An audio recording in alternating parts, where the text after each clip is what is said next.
Today we are going to study the chapter of class 10th life processes.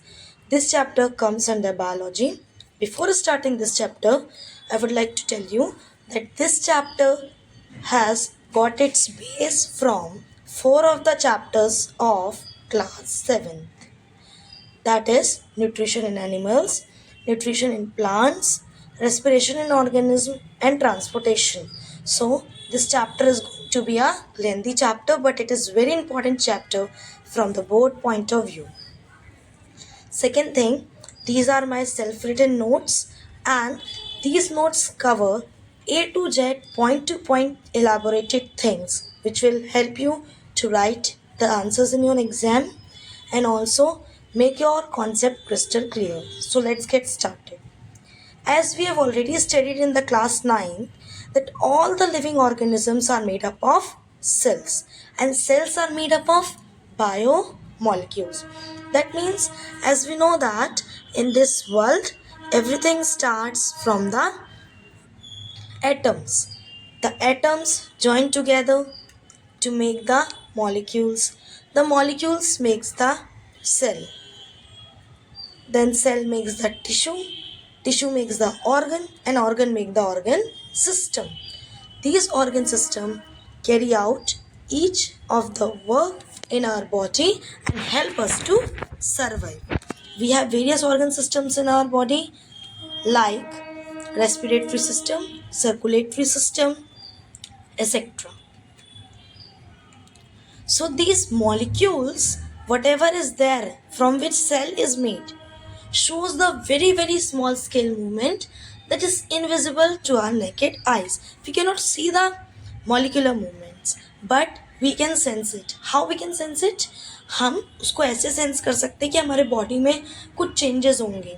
Like जैसे ही हम respire कर रहे हैं, हमारा चेस्ट एक बार ऊपर की तरफ जाता है, फिर नीचे की तरफ आता है. जब when we put hands on our chest, we will feel the chest will go forward, then come backwards. So actually what is happening, it is a result of so many small molecules working together. ये जो plants होते हैं, plants basically fix होते हैं soil में, और ये खुद तो move नहीं कर पाते हैं, but they move their body parts. But animals जो हैं, they are able to move freely and we can observe their movement. So plants move through using stem, roots, leaves and flowers. They show a type of movement. But animal move by changing their place.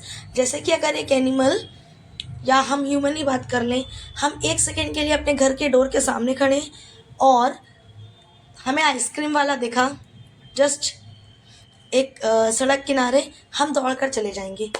तो basically हमने क्या किया, हमने movement को observe किया by changing our position. उसको कहते हैं locomotion. Locomotion is a movement in which the position of an organism is changed. अब सबसे पहले आप लोगों का होमवर्क है, आप डिफरेंस लिखेंगे लिविंग और नॉन लिविंग ऑर्गेनिजम्स के बीच में. आप बचपन से पढ़ते हुए आ रहे हैं लिविंग ऑर्गेनिजम्स क्या होते हैं, नॉन लिविंग ऑर्गेनिजम्स क्या होते हैं. Living organisms are those which can move themselves, which need food, which need air, which need water, which grow, which responds to the changes around them. They respire, they excrete, they reproduce, and non-living things are opposite to those. Non-living things cannot move by themselves. They do not need air and water. They do not grow in size. They do not respond to the changes around them. They do not respire, they do not excrete, and they do not reproduce. Let me clear you one point. You may ask कि ma'am एक मेरे घर पे एक छोटा सा मिट्टी का ढेर था और मैंने उसमें थोड़ी सी सैंड डाल दी, वो ढेर बड़ा हो गया. मैम सैंड और मिट्टी तो नॉन लिविंग थिंग्स हैं, फिर कैसे ग्रो हो गया?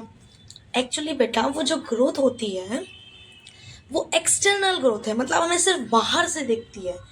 बट इंटरनल ग्रोथ्स हमारे अंदर की तरफ से होती है, हमारे सेल्स की वजह से होती है.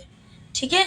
और एक्सटर्नल ग्रोथ को आप कभी भी चेंज कर सकते हो, जैसे कि आप उस ढेर से थोड़े सा सैंड बाहर निकाल दो, उसका साइज छोटा हो जाएगा।